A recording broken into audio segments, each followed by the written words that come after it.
welcome to Third Shot Podcast. We've got another great episode for you ahead, but before we get into it, don't forget to go to our Instagram and follow us on Third Shot Podcast. You can also find us on X at Third Shot Pod, or you could even watch us on YouTube if you aren't already at Third Shot Podcast. Nice. And if you're watching, you can see that Uncle Greg is live right next to me, and we get to record from the same studio. Our Vegas studio. Yes, our Vegas studio. So it's super fun.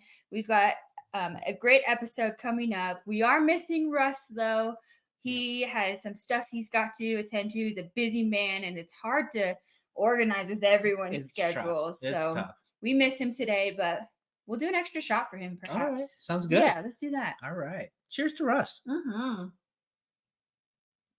One, and then I'll do a half, you do a half to make up for Russ. Sounds good. What are we drinking? We got the Red Bull. There's a reason why we're drinking Red Bull, actually. We'll get into that here in a second. You, Russ. I don't typically drink energy drinks, so no. Halfway through this, I'm going to be just wired, right? Yeah. Just going crazy. So. But we need it because we do. After the interviews are done today, we're going out and we're playing some pickleball. It's been a long time, I feel like, since we've last gotten to play together, right? It's been months.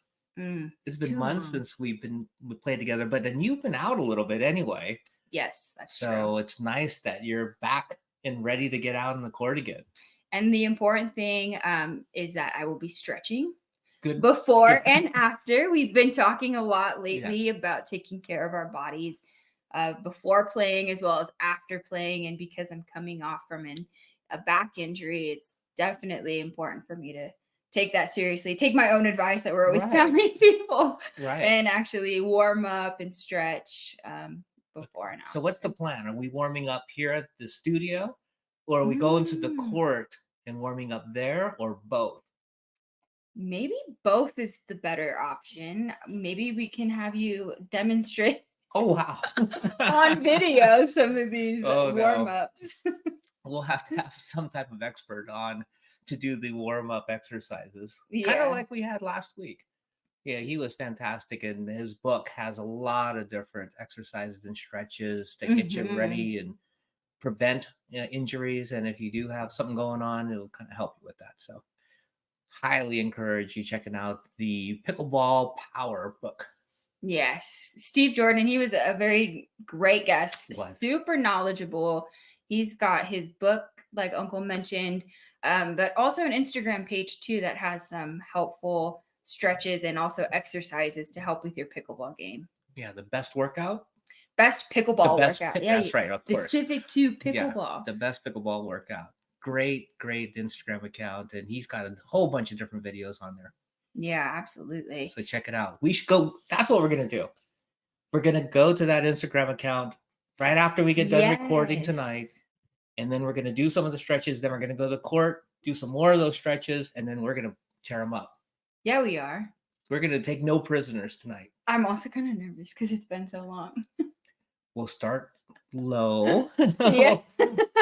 We'll find low intensity to high intensity. Yeah. But we'll move our way up. That's the beauty of Sunset, right? You can kind of find all levels, players of all levels, mixed, men, women, doesn't matter. We'll figure out what's right for us tonight. Yes, absolutely.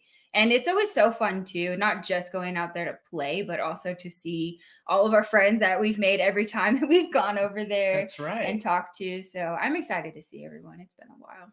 Uncle Pono.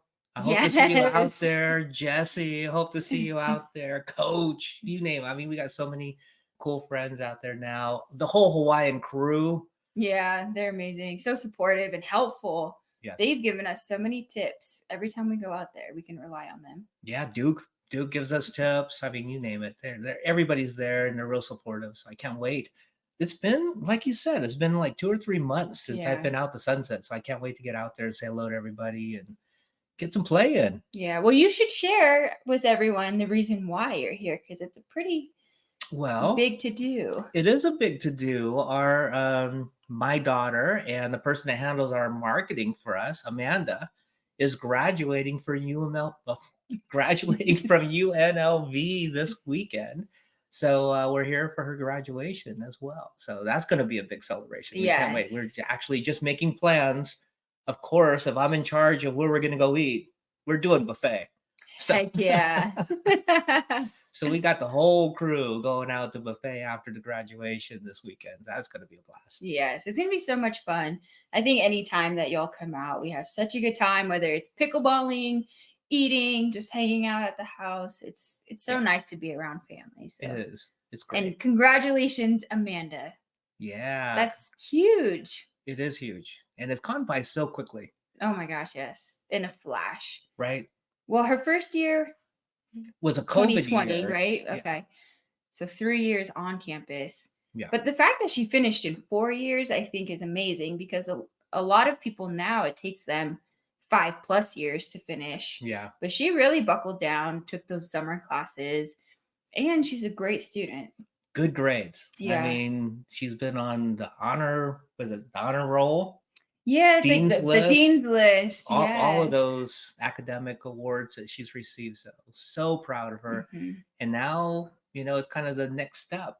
I think she's going to graduate school somewhere. So we will announce when she makes her decision where she's going to go. Yes. Well, the best part is she has so many options. Yeah. She's gone in at a lot of places, so we'll see what she picks. Yeah. A lot of cool places too. She picked some fun schools and good education, but I mean, really neat places to live, including, possibly staying here at UNLV. So we'll have to see. We will see. It's not like UNLV is not a fun place. So, but we do also have, or I also have a question for you. Okay. For tonight. Oh, for tonight. After we're done playing. Yes. Where are we going to go eat? Well, you told me about this what is it called? Cinnaholic. Cinnaholics. And what's the deal with Cinnaholics? So Cinnaholic, they launched their company on Shark Tank. So that's pretty cool. Okay. But the premise is that they are a primarily vegan cinnamon roll company. But they do it to the next level. They do. So they've got their big cinnamon roll that's probably the size of a Cinnabon, like big. The size of my head. Yeah, maybe a little smaller. And then they have different combinations. So they've got like banana cream pie, s'mores, mixed berry, and they always do something seasonal too. So I'm not really sure what right now the seasonal flavor is, but we'll have to go check it out. I don't know what the seasonal flavor is, but the banana cream pie on top of a Cinnabon type of a thing. Yes. That just sounds amazing. So. And they have different flavored cream cheese frostings. Now, isn't that perfect? After pickleball, go check out one of those. Like that's just the perfect ending of an evening. I think so too. Yeah. And we looked at the hours. It stays open till 10, so we have time. Yes. And if anyone from Cinnaholic is listening, maybe they'd like to sponsor Third Shot. Why not? We'll eat their cinnamon rolls as we podcast. We can negotiate tonight if you want, if you're listening right now. So live. Well, we have a fun show. We do, yes. Who are we hosting? Well, one of our favorites, right? Alex Simon is back for, I believe, his third stop at Third Shot Podcast. And how appropriate. It is appropriate, right? Third Shot and Third Shot. So he has been sharing some of this, oh my gosh, amazing people and events that are coming up, people that he's been playing with and training with. And speaking of injuries, he's got a little bit to talk about there too as well. So when we come back and, we're going to have Alex Simon, but while we bring him in, please take this opportunity to go and follow us on our social media, Instagram, Facebook at Third Shot Podcast, on X, Third Shot Pod. Go to our website, which is thirdshotpodcast.com, and YouTube. Look us up, Third Shot Podcast. And you can see the two of us sitting next to each other, vibing and drinking our Red Bulls, ready to go. Yep, drink along with us. That's the fun of Third Shot Podcast. So with that, let's bring in Alex. Hey, welcome back to the show, Alex. How you doing? Great. How are you guys? Nice to be here again. We're doing great. One of our favorite Las Vegas guests. before we jump into our questions for you and we get all of our updates, because it's been a while since you've joined us, we're going to do a little toast like usual. All right, here we go. Cheers. Cheers.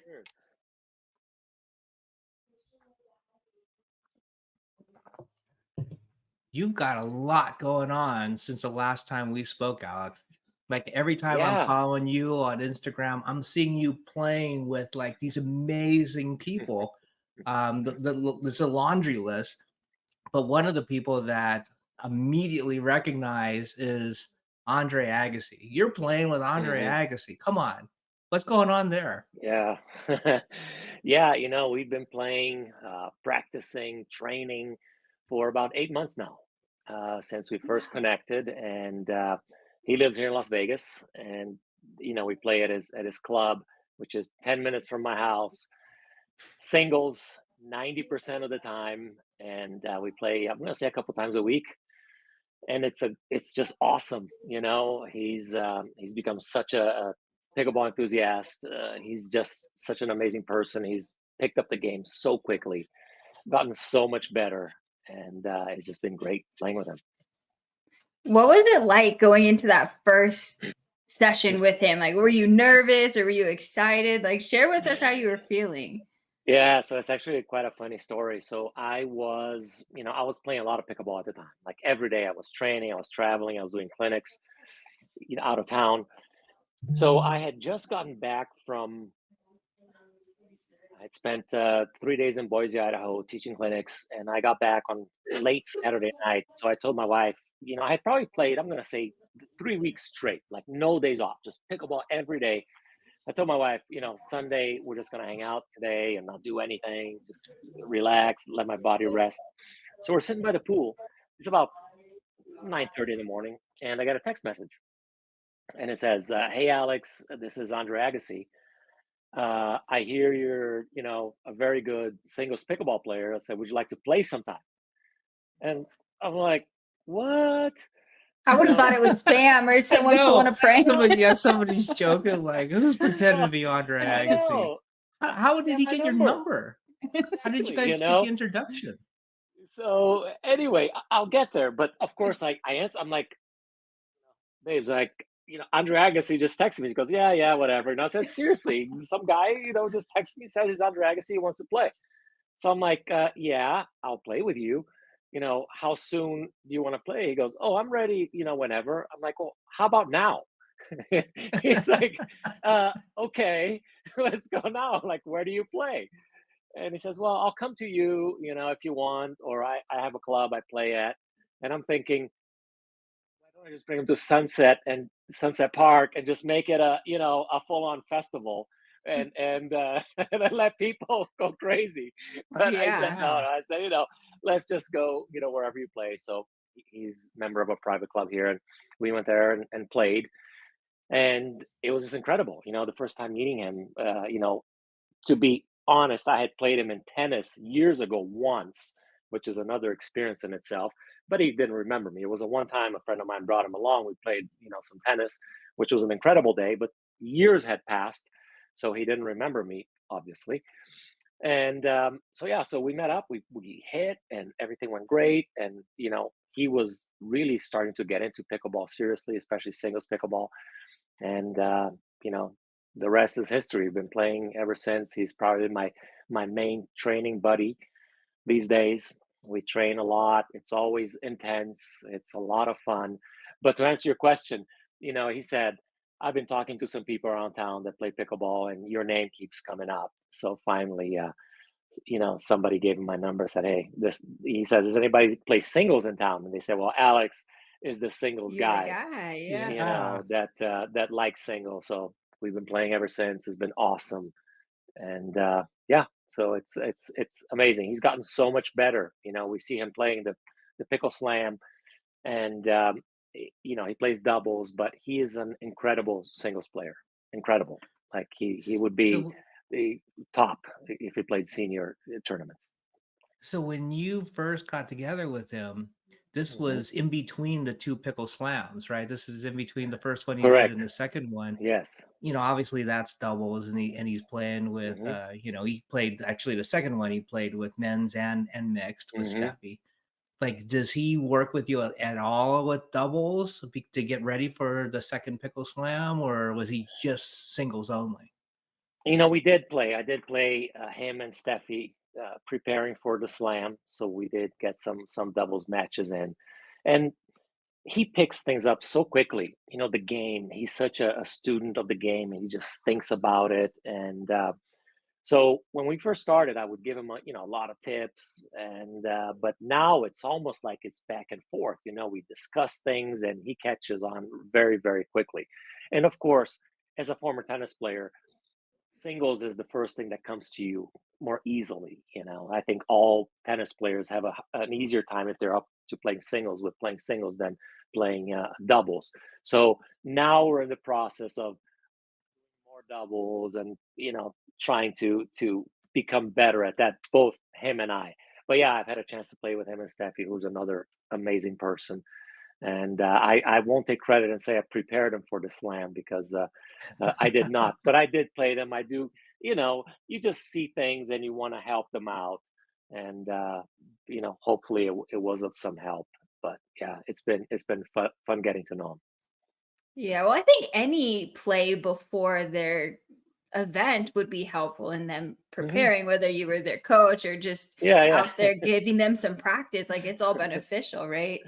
And what a yeah, huge for sure. compliment too, where people around town when they are being asked like who's the Hmm. singles person, who can I be playing against? And this is Andre Agassi. And they're Right. Hmm. like, oh, Alex, go hit up Alex. And how cool is that?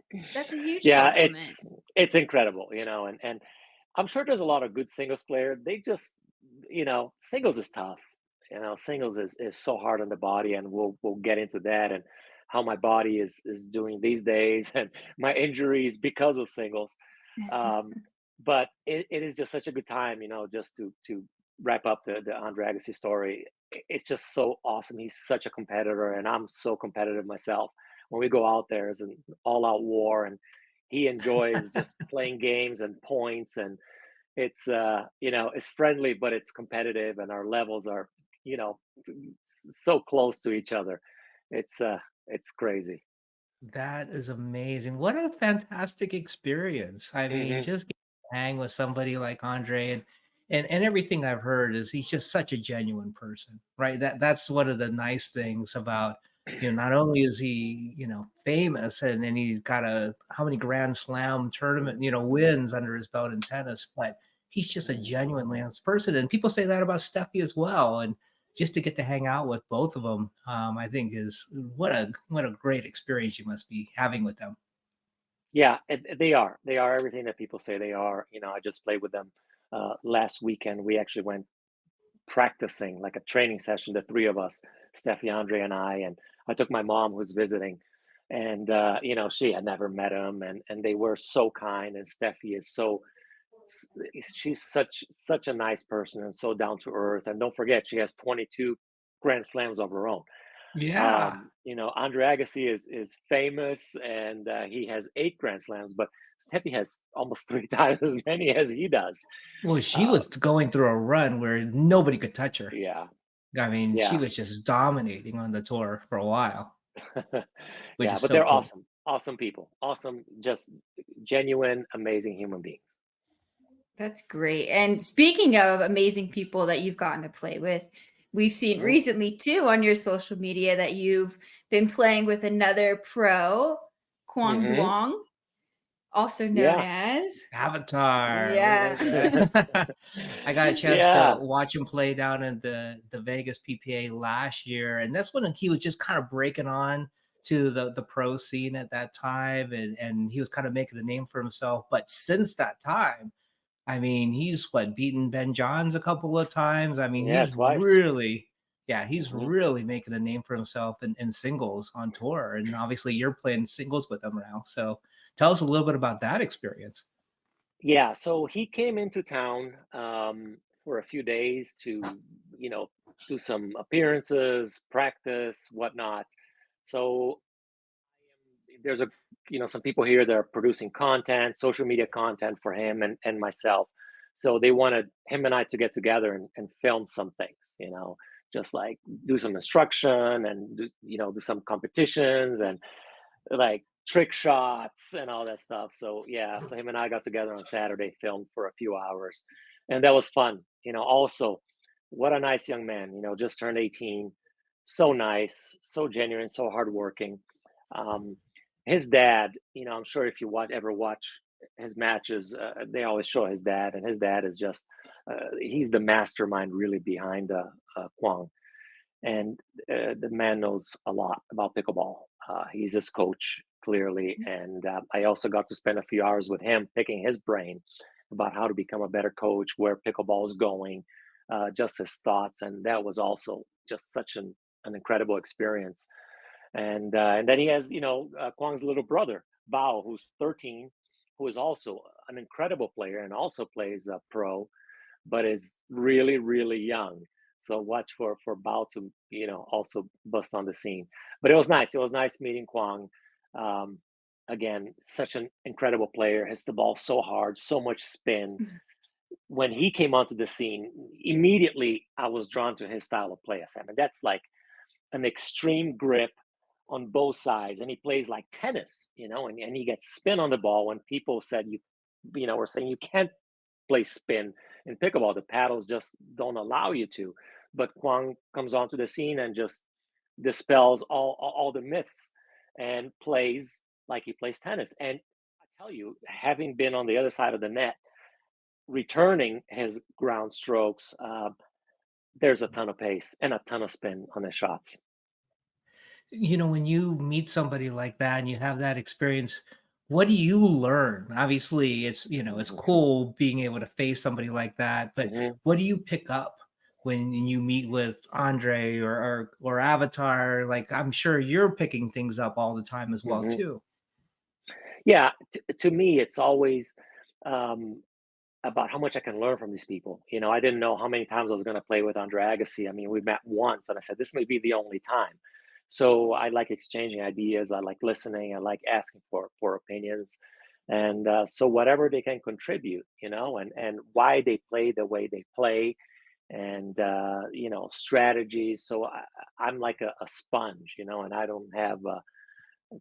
I'm not afraid of asking. So a funny story is when I first met Duke, Kwang's dad, we went to lunch and he sat next to me. And the very first question I asked him, the very first, after saying hello, my name is Alex, is other than you, who are the top pickleball coaches in the world? And he was like, whoa, there's no small talk with this guy, Just dove right in. Yeah, I go right in. Like, something may happen and he may not want to talk to me, 5 minutes from now, may find somebody else with a more interesting conversation. So, but that's my style, I'm going to go and I'm going to go right at it, and then from then, but he appreciated it. He says, oh, I like that, somebody that doesn't just talk about the weather, but is actually interested in talking real pickleball. And so we talked about, where he thinks pickleball is headed, paddle speed, strategy, where's doubles going, where's the touch game going, what about dinking, what about speeding up. So not just the players, but even coaches, because coaching is the direction that I'm taking my career. I want to learn everything, right? And these people are at the very top. Like Andre Agassi, of course, he's new to pickleball, but his mindset. So this is where I key in mostly, is asking him about his tennis career and things that he did. How important was fitness, right, versus on court time. So anytime I have a question like that, like mentally, where was his head at? What did he do?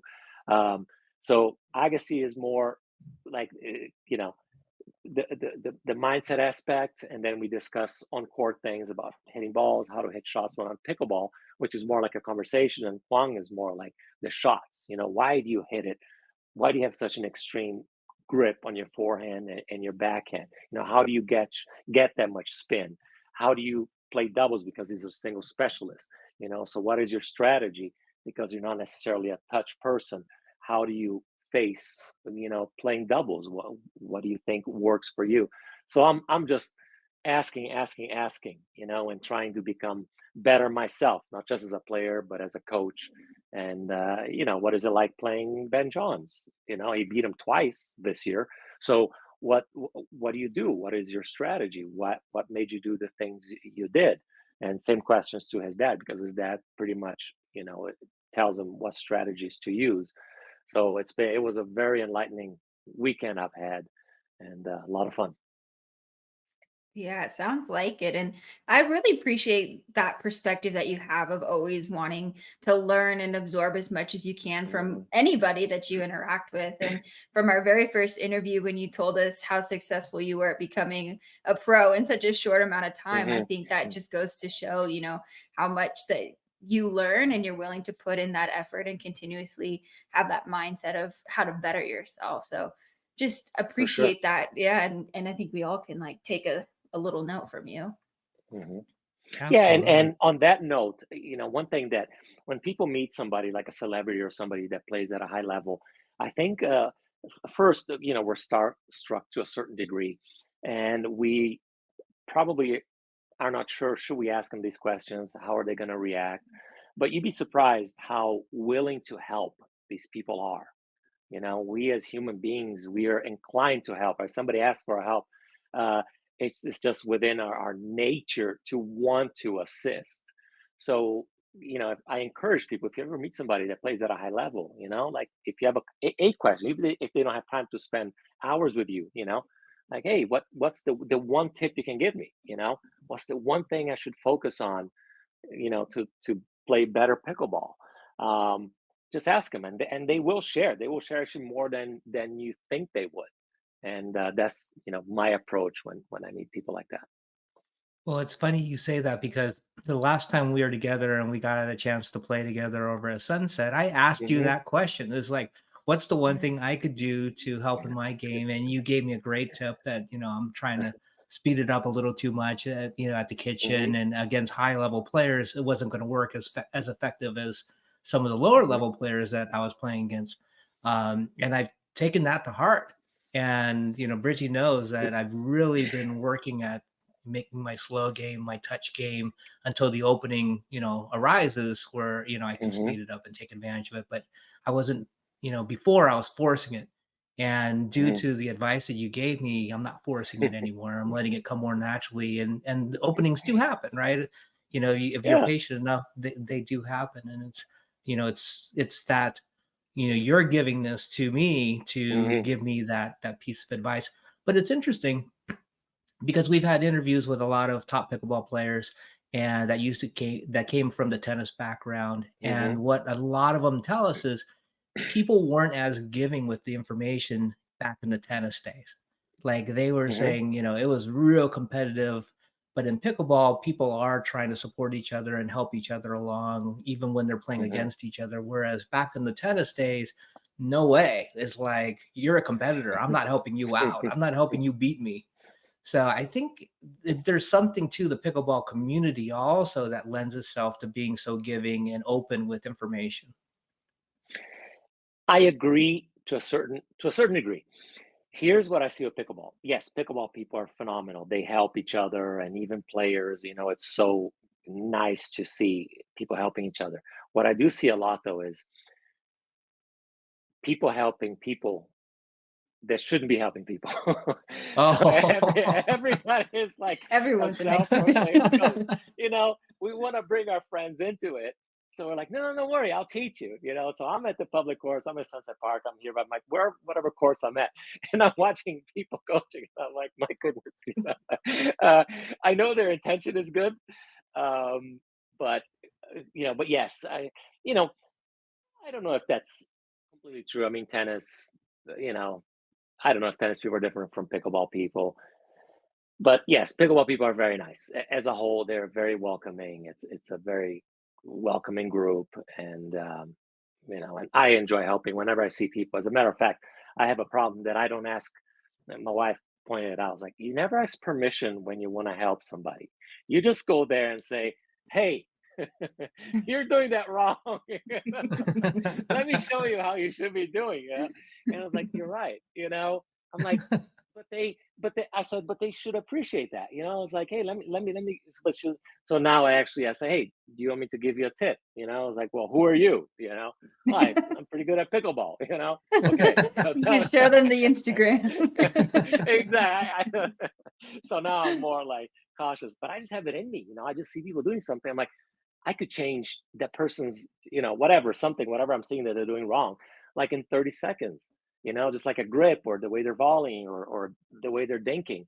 And then when you tell them, like, oh my God, this is, it's Yeah. like incredible. You just changed my whole thing. And it takes me, 30 seconds to do an explanation. So I enjoyed it. A lot of other people in pickleball obviously do the same. Yeah, well, we can definitely tell your passion.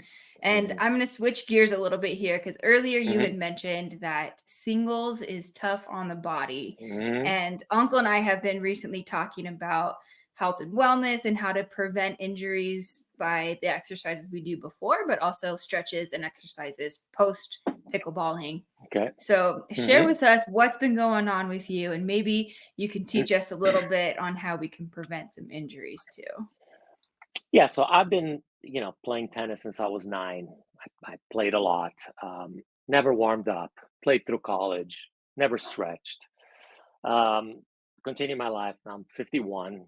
I still don't stretch, and it's a mistake. You should stretch. You should warm up. Singles is just extremely hard, and the way I play, I play at a high level, and I run for every shot.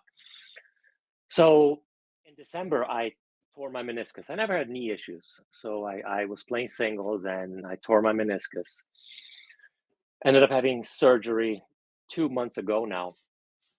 And surgery was successful. They cleaned it up.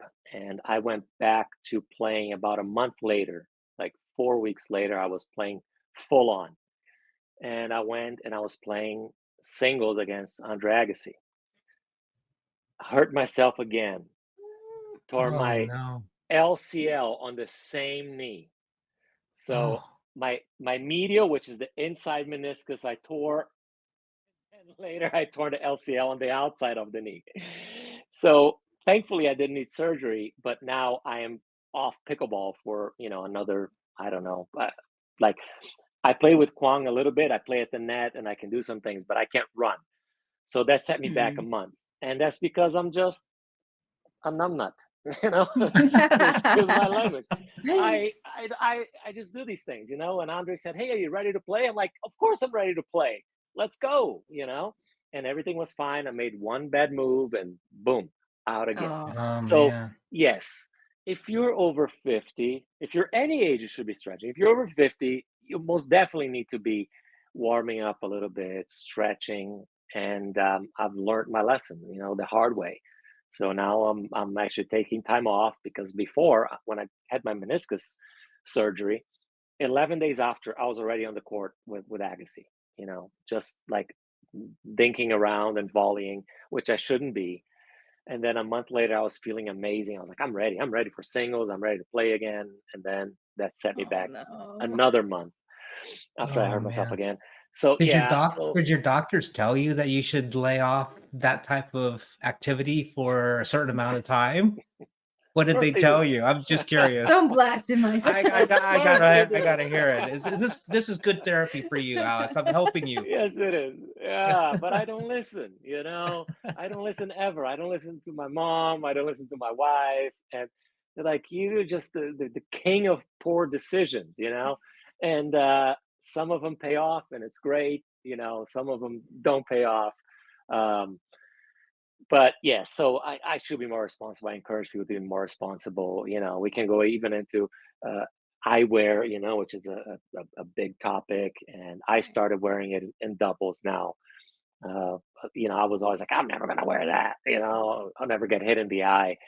But I learned the hard way, although I didn't have any damage to my eye, is at my speed, and I play with guys who play fast, but I'm fast. So when balls come my way, I can actually protect myself. But what I can't protect myself from is when a ball ricochets off my partner's paddle Oh and yeah. goes straight into my face. So that happened a couple times. I was like, okay, I'm always like, no, no, no, no, I can, I'm fast enough. I can, protect myself. But when they hit it to them, I look over and it hits the tip of their paddle Never and even comes. thought about that. Yeah. There's nothing I can do about that. So I got hit Right. twice in the eye from my partner. And I was like, okay, maybe, now Right. but I'm like one of those, until it happens, I'm like, it's never going to happen. Then, like you said, Bridgie, like I never even thought about that. But that's where I think most injuries come from, is from Right. a place that you don't see. And of course, my partner is, like 4 feet away from me with the paddle extended, a couple feet. It hits their paddle and it immediately comes to my eyes. Not like it's coming from, 8, 10 feet away, you know, Yeah. into my eye. It's coming from 2 feet away, boom, boom. And so now I wear my glasses and also recommend it. You know, I think people should wear, especially more amateur levels where people don't have the speed to The get out of the speed. way. And yeah, Yeah. I mean, when it's in front of you and it's an opponent, you're expecting it. When it's correct, coming from the side of your partner, you're not expecting it. It's like a boxer, right? The one that knocks you out is the one you don't see it because you don't expect correct. it coming. If Hmm. it's right in front of you, you see it coming, you can kind of roll with it a little bit and guard yourself. I want to go back to one of the things you mentioned earlier when you're talking to Hmm. Avatar's dad, was you asking him like coaching questions, right? Hmm. And it seems like that's the direction you really want to dive into, is more Hmm. coaching. Talk a little Correct. bit about what you envision in the future as far as your coaching career. Yeah, so we've talked about it in past podcasts about me coaching, and I was in Hong Kong last year. I've been all over the US. I was in Africa, doing some coaching, and I loved it. So I decided this year I'm really gonna pursue it. I'm actually developing my own coaching method, which I'm working on. And again, it is nothing uh, you know totally novel, but I take things from people that I meet, coaches that I meet, and even Kwang's dad, and they say things, and I'm creating my own program, which you know I think is going to be supreme and excellent. But yes, coaching is definitely where I want to be. I'm working with some pro players, helping them with their game, guys that are touring pros already. So that's been fantastic. I love it. I can see, I mean, my I can still play senior pro, and I could probably still play even some qualifiers, open pro. But my body, as I recently found out, is not, it's it's old and it's beat up from years of triathlon and tennis and whatnot, and running and cycling. And you can beat a lot of things, but father time, you can't. So I found coaching is fun. I don't need to practice 4 hours a day to coach, and I get to meet new people. I get to make people better. It brings me a lot of gratitude. And I mentioned in the pad podcast, that's like the selfless part of pickleball to me. The selfish is me wanting to be ranked whatever, or have whatever duper, or win tournaments. But the selfless part is the teaching and doing my charity. So on that note, yeah, I coach players here. I travel a lot. I'll be going to I go to Phoenix tomorrow, just for a day. I go to Mexico next week. I come back from Mexico. I go to Boise to coach. I come back from Boise the week after. I go to Brazil Wow. to coach. So I'll spend 10 days over there. I'll be there for the first Brazilian Nationals tournament. Wow. That So is so I'll be coaching. Yeah, Yeah. it's cool. Yeah, it's so the sport's growing so much, and that's where I'm originally from. So they're excited about having me there. I'll be the best player, singles player, male. That even at my age, I'm still the best singles player in the country, of any age. But I'm going there to coach, and then I come back from Brazil on June 11th. I spend one night in Las Vegas, and I go to Italy, where I Wow. coach in wow. Milan. Yes, I'm going to Milan for a week, coaching over there, Are these and then I get clinics a that you're hosting, or? clinics. Yeah, the clinics with local people. So it's not you know groups that I'm taking. This is local players. that somebody is organizing over there. I just go over and coach. And yeah, just, bringing high level pickleball and high level pickleball coaching. I not only train players, but I actually coach coaches when I go to these places. Oh, So I neat. Oh, actually, wow. the Brazilian Pickleball Federation is taking me down to Brazil to certify coaches in advanced coaching. So I do some of that, and then I'll be going to Africa again this year in September, and other countries, probably Kenya. I'm definitely going to Tanzania, and I'll certainly go to Asia again. I don't have the dates yet. So yeah, so my life has basically become traveling and coaching, which is exactly what I want to do. Yeah, that sounds amazing and Yeah, quite the year ahead of you, that's for sure. yeah, yeah. It'll be exciting. So when you do these clinics, you had mentioned that it gets set up for you. Is it there a Mhm. certain level that you're planning on coaching, or do you coach every level that's out there? I coach every level, so it depends on where I go, but it's separate clinics, So there's, and of course, when you Yeah. say levels, when you go to places like Italy, people don't really even know what their level is, because we go by Duper, we go by whatever, there's so many of these, but here we play with so many people that we kind of know what a 4.0 is, what a 4.5 is, what a 3.5 is. Over there, they have no idea. So, and there's no Duper because they don't play tournaments to even know what their duper would be. So it's kind of fun. I go there and I actually tell them, they're like, "Well, what do you think I am?" So I watch them How play and I'm cool. like, "Well, I think you are about a this or about a that." So at least it gives them an idea.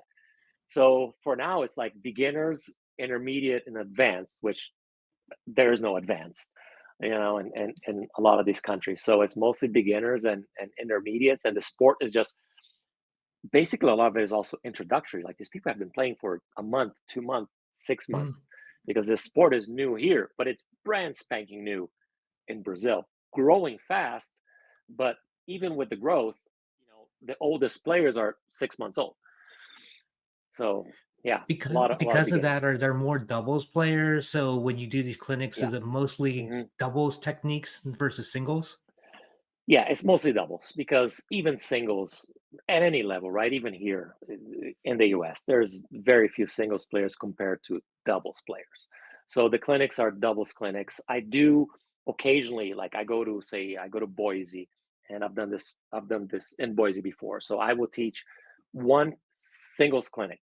So anybody that's an advanced, and it's usually advanced players that wants to do a singles clinic, I have a 3 hour clinic on one day, and then the other days it's all doubles, either advanced or intermediate or beginner, whatever it is. But yeah, doubles is, and everybody plays doubles. So everybody plays doubles. Some people play doubles and singles, but there's very few people, if any, that play just singles, right? And don't play doubles. So it's mostly doubles coaching. And if they want singles, I mean, I'll stay an extra 30. If somebody's like, well, I'm a singles player, blah, blah, I'll say, okay, I'll stay, a little bit longer with you or whoever wants to stay longer, and I'll give them some singles things. But singles as a game is so much easier than doubles. Doubles is much more strategic, um, when it comes to what to do when you're playing versus singles. Singles, there's only a handful of patterns that you just need to master those, right? For you singles players out there, you serve, your opponent returns, and then you try to pass them. And you either pass them down the line or you pass them on a cross court drop, mostly because it's hard to hit a hard cross court drive. So it's either down the line backhand or cross, or down the line forehand or a cross drop. And that's it. And then the other person tries to volley it. And if they do volley it, it's pretty much a winner volley. Unless you're playing super high level pro where you see, guys running around and you see these longer points. But when you're talking about 4.0, 4.5 level, I mean, the points are very quick for whoever's playing single. So it's all about execution. There's not much strategy. It's about, you want to be a good singles player, practice hitting a hard serve, practice passing shots. That's pretty much it. So, for any of our listeners who may be in one of those Mhm. locations that you've mentioned, are there spots still available to join your clinic? And if so, where can they find it? Yeah, the best thing to do, because all these places I go, the clinics are organized by different groups, right? So I go to Mhm. Brazil is the Brazilian Pickleball Federation. I go to Italy is the, you know, uh, Pickleball Italy trips or something like that. When I go to Boise, it's another group. So the easiest is to actually follow me on Instagram or Facebook. Instagram is probably the best place. It's Alex Simon PB for pickleball. So Alex Simon PB. Just go there, send me a message. If you want to join any of these clinics. If you're watching this, I'm sure there's people watching in all kinds of countries. Just let me know. I'll tell you my schedule if you want to join. But yeah, I'm sure we can find room for everybody. And even for the people that are listening that aren't interested in going to a clinic, but you want to live vicariously like I do through you, go to Alex Simon PB, because I love looking at your posts. I'm going, oh my gosh, he's playing with Andre, he's playing with Kwan, right? He's playing with exciting, Lauren Mercado, right? Who we know down here in Vegas. I mean, we see you play with all these really cool people, and I get to live through. I know that guy, Alex. I've actually played with him too, so I so it's so much fun. It's so much fun. My social media, I need to up my game, level up, because I don't post nearly as much as I should, but I am working on it. I'm working on doing some more content, better content.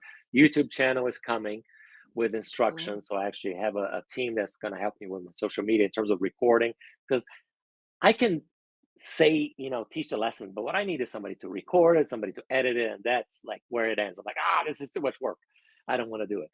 But I should be having some cool content coming up. There's a lot of influencers, not just pickleball influencers, but like foodie influencers, rock stars that I'm going to be doing content with. Basically, people that play pickleball and are famous, that I'll be doing some collaborations with them. So watch for that. Nice stuff. If you like it now, Greg, which I'm surprised you do, it's going to get even better. All right. And you want to collaborate with pickleball podcasters, you just let us know. We're there for you. I mean, come on. Time on the show? I think so. This is 3. This is a record. I hope it's a record. It is a record. Why, and we're just right around the corner from you, so you don't need to go anywhere. We're right here for you. So you call me, I'll be on anytime. You guys have been with me since the very beginning, so I appreciate it. You've been fantastic. And on that note, let's cheers to the third shot, to the third time with Alex Simon. Thank cheers you. To you and all the exciting things you have going on. Yeah, it's all good. And how are you guys playing? How's your game? Is it improving? Have you guys been playing? What's your story? I have been off a little bit. I was in a car accident back in February, so I took some time off to recover my back and neck. I had some bulging discs that needed to go back. So I'm on the mends now. I got cleared from my doctors. I waited the whole time, which was very hard, but I did Good it. For you. And now I'll be back on the court. Now that Uncle's here, it's like perfect timing. We can get back out at sunset. Do our thing. Yeah, we're gonna go out and play and have some fun. I've been playing more up in the Bay Area. The weather was awful during the winter time, so I didn't get a lot of play during the winter. But since spring has hit and the weather's cooperated a little bit, I've been playing a lot. Played in a couple of different tournaments. Did well in one, so I'm feeling pretty good about where my game's at, and it's definitely improved since the last time you and I played together, and a lot of it was due to the tip that you gave me. It really kind of changed my mindset and helped me succeed a little bit better, and especially in tournaments. Now, update on the tip I gave you. So a lot has happened in the last, what is this? Is it 5-6 months ago since I saw you guys? It's been a while. Oh my gosh, maybe 4 months. Yeah, something like maybe that. 4. I don't know. The game is changing, Greg. The game is getting faster. So even though you still need to pick when to speed up, you're going to be speeding up sooner rather than later. And that's because of, I'm sure you've been watching, all the paddles are getting, more powerful. So there's no need to really wait. I think the advantage is going to be with those who speed up smartly, but faster. And so the game, and this is a pro tip, the game is going to be about fast hands. I'm talking about doubles. It's going to be about resets and then speeding up, and whoever has the fastest hands is going to emerge victorious. So all right, Bridgie, we're going fast. Yeah, We're gonna play fast. We're gonna get it going. Yes. Yeah. Thank you so much, Alex, for coming back on. It's so fun to catch up and all of the exciting things you have going on in your life and in your career. We can't wait to have you on for number 4 to hear Absolutely. what's And when the updates. Yeah, when my knee is better, I am taking time off this time. I will see you on the course. Let me know next time you're back in Vegas, and we'll head on to Sunset, and we'll take on the people like we did last time. Yeah, and take we'll be some ready. guys down. Yeah, we'll take some guys challenge down. It'll be course. fun. It'll be fun. Bridge, you too. Get better fast. Yes, and yes. I'm listen gonna to your work on my doctor. hand.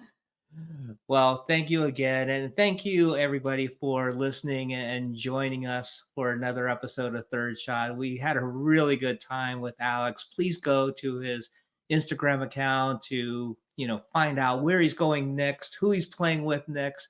It is so fun to follow Alex Simon PB, and you will enjoy it. And thank you for joining us on Third Shot, where Bridgie and I will continue to share our pickleball journey. And let's keep building this community together. See you next time on Third Shot Podcast.